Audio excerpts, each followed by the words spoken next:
સ્ટાર્ટિંગમાં જ મેં એક વિડીયો બનાવ્યો હતો જ્યાં આગળ મેં વાત કરી હતી કે તમે કોઈ બેંકમાંથી લોન લીધેલી છે અને એક એવો સમય આવે છે કે જ્યારે તમે એના હપ્તા નથી ભરી શકો એમ, તો એવામાં તમારે શું કરવું?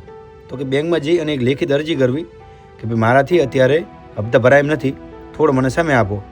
તો બેંક તમને સમય આપશે. તો ઘણા બધા લોકો એવી કોમેન્ટ કરી કે ભાઈ એવી રીતે બેંક કોઈને સમય નથી આપતી, એ તમારા હપ્તા નથી છોડવાની. તો ભાઈ હમણાં એક એવો કિસ્સો બન્યો કે એક ઇલેક્ટ્રોનિકનો મોટો શોરૂમ હતો અને ભાઈએ બેંકમાંથી લોન લીધેલી હતી. પછી એવું થયું કે એ ઇલેક્ટ્રોનિકનો શોરૂમ કોઈ રીઝનના કારણે સળગી ગયો. તો ભાઈએ શું કર્યું કે એના વિડીયો ઉતાર્યા, ફોટો લીધા, ફાયર બ્રિગેડ આવ્યું તો એના ફોટો લીધા અને એક વેલિડ રીઝન હતો ભાઈ જોડે. તો ભાઈએ બેંકમાં જઈને લેખિત અરજી કરી, પરફેક્ટ અરજી કરી કે ભાઈ આ રીઝનથી અત્યારે હું હપ્તા નહીં ભરી શકું, મને થોડો સમય આપો. તો બેંકે ભાઈને 6 મહિનાનો સમય આપ્યો અને 6 મહિના સુધી કોઈ પણ વ્યાજ પણ નહીં લે બેંક.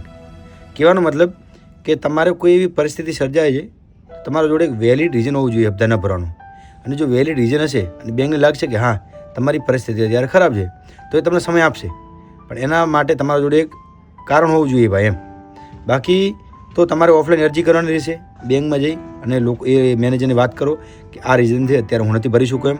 બાકી બેંક પણ જ્યારે આપણને લોન આપે ત્યારે પહેલાં ચેક કરે કે આપણી સિબિલ કેવી છે, આપણી પરિસ્થિતિ જોવે કે આપણી પરિસ્થિતિ કેવી છે.